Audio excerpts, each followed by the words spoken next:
Bonjour, soyez les bienvenus pour cette nouvelle émission en compagnie aujourd'hui d'un grand sportif, l'athlète français le plus titré de l'histoire. Il a rangé ses skis nautiques depuis 20 ans pour fréquenter les bureaux. Vous l'avez deviné, notre invité aujourd'hui est Patrice Martin. Bonjour Patrice. Bonjour. Alors comment vous avez découvert le ski nautique, Patrice? Alors comment j'ai découvert en famille, mais l'histoire c'est plus comment on va dire comment ma famille a découvert le ski nautique et des fois on va dire que le hasard fait bien les choses. En fait, mon papa et ma maman en lune de miel en 62 étaient sur la Côte d'Azur, puis mon papa a vu un bateau passer avec quelqu'un qui était tracté derrière. Il s'est dit j'aimerais bien découvrir ça. Ah d'accord, Voilà, ah il a oui. découvert le ski nautique, il est devenu amoureux du ski nautique et puis quelques années plus tard je suis né et puis il a mis toute la famille sur les skis, que ce soit bien sûr lui-même, ma maman, mais sa sœur, mais la grand-mère, Ah la oui, cousine et d'accord. tout le monde. Puis moi, j'ai dû skier un peu mieux que les autres, et puis voilà. Et donc vous allez remporter très jeune des compétitions internationales et des titres mondiaux. Oui, puisque dès 14 ans, j'étais champion d'Europe et champion de France en ce qu'on appellerait Open, chez les grands, Mhm. toute catégorie. Et puis à 15 ans, je suis devenu champion du monde à Toronto. Voilà, c'est quelque chose qui a été très vite parce que voilà, à 8 ans, je faisais ma première compétition. À 9 ans, je faisais mon championnat de France des moins de 11 ans. À 12 ans, j'étais champion d'Europe des moins de 16. Et puis tout s'est enchaîné puisque après, je suis passé en catégorie Open assez rapidement. Donc dans le ski nautique, il y a différentes disciplines et vous, vous allez les aborder progressivement et donc décrocher des titres dans chacune de ces disciplines. Vous voyez, alors, c'est-à-dire que voilà, en ski nautique classique, on va dire, parce que maintenant on a d'autres disciplines, plein d'autres disciplines, que ce soit le barefoot, le ski de vitesse ou le Oui, ah oui, wakeboard. oui, oui. Voilà, ski nautique classique, alors il y a des figures, le slalom, le saut, et l'ensemble des trois, c'est le combiné. Moi, au tout départ, la discipline voilà, qui va le mieux, on va dire, aux jeunes, ce sont les figures, parce que le slalom et le saut, on va beaucoup plus vite, il faut être un peu plus puissant. Donc j'ai été connu au départ par rapport aux figures. Et puis petit à petit, j'ai progressé dans les autres disciplines, puisque la discipline, on va dire, majeure ou qui consacre le grand champion complet du ski nautique, c'est le combiné. Et le rêve de mon père, qui était mon entraîneur, et puis un peu le mien, c'était aussi de devenir champion du monde, bien sûr, des figures, mais après de se dire, montrer que j'avais cette compétence au combiné. Donc j'ai progressé en slalom, en saut, pour devenir champion du monde du combiné, pour avoir été vice-champion du monde de slalom, plusieurs fois champion d'Europe de slalom. Et en saut, c'est le seul endroit où j'ai pas eu de titre à l'international, mais j'ai quand même été, j'ai été vice-champion d'Europe en saut et j'ai aussi eu une deuxième place aux Jeux mondiaux en saut. Donc j'ai des places d'honneur, mais on va dire que c'était la discipline où j'étais le moins bon, quoi. Mhm.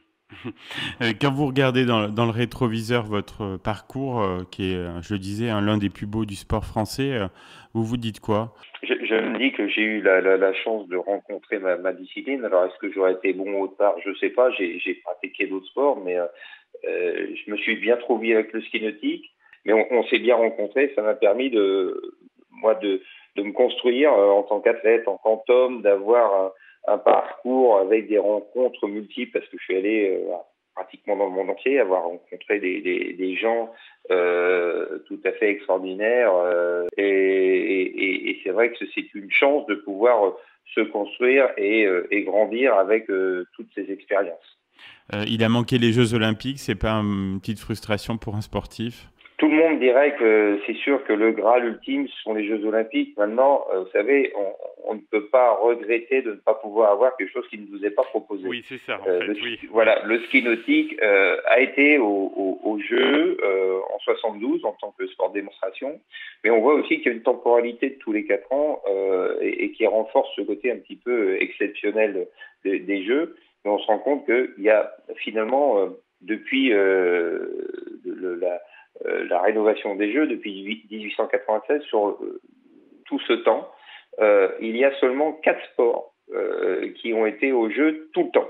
Et à un moment ou à un autre, peut-être qu'on y rentrera, ou peut-être pas. En tout cas, l'intérêt, c'est de voir notre discipline évoluer et d'en faire voilà, un phénomène au centre de la société et de l'évolution de la société. C'est ça qui est important, je pense.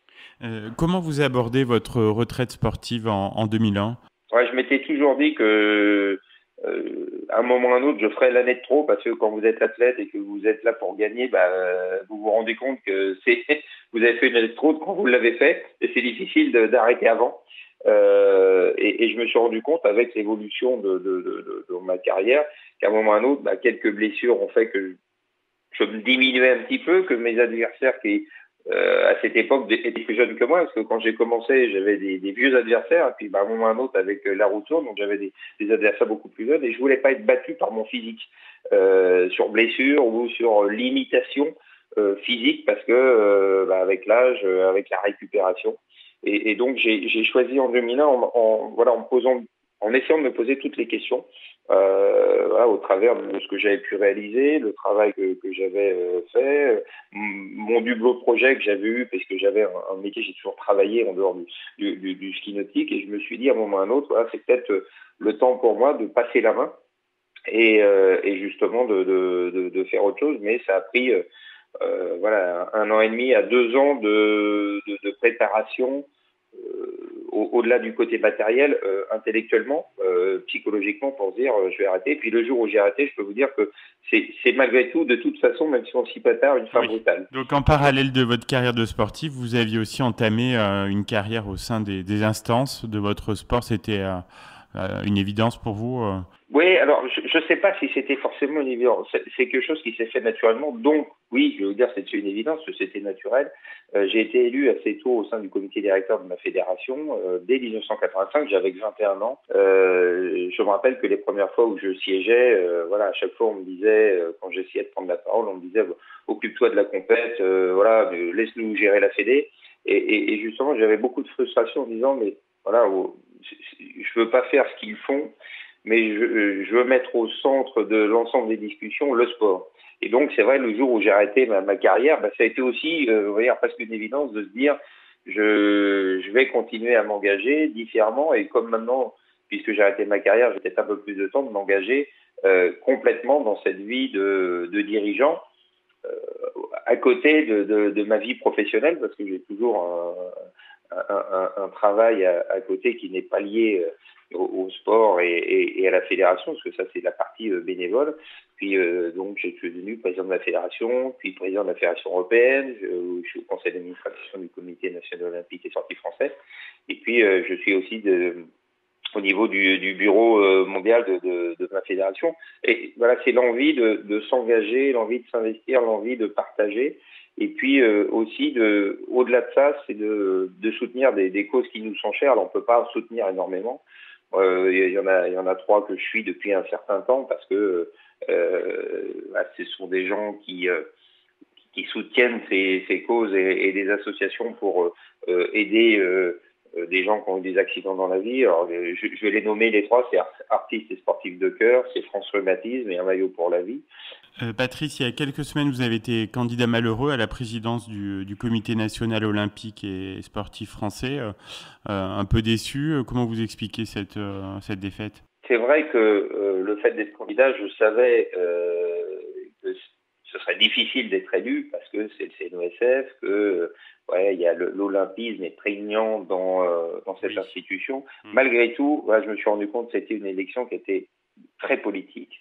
Au final, avec des jeux d'influence et des pressions fortes sur les électeurs, il y a une vraie fracture entre le sport olympique et les disciplines olympiques qui veulent absolument garder la main, et le pouvoir, puis les autres sports. Mais au travers de ce que j'avais fait, de ce que j'avais présenté, de ce que je connaissais, je pense que ma candidature, elle montrait mon parcours, mon expérience à 60 degrés, et ça pouvait faire justement cette synthèse entre les olympiques et les non-olympiques. Patrice, quels sont vos projets dans les prochaines semaines ? Dans la prochaine semaine, alors il faut dire que là il y a la crise du Covid, et que dans notre discipline on est en pleine saison, donc c'est accompagner nos clubs, alors dans le développement, dans de la pratique, mais aussi nos équipes de France sur les compétitions internationales.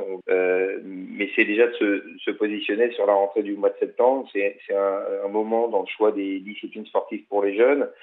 Et puis rapidement, on va ouvrir notre centre technique national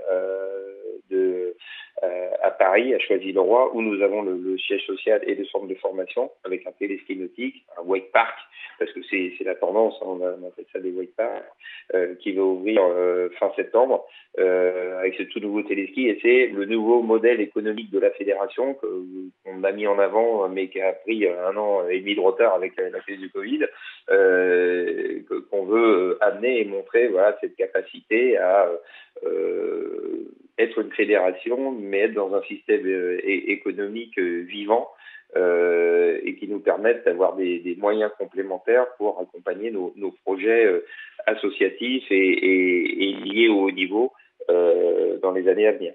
Eh bien, merci Patrice Martin. On était très heureux de vous avoir dans l'émission.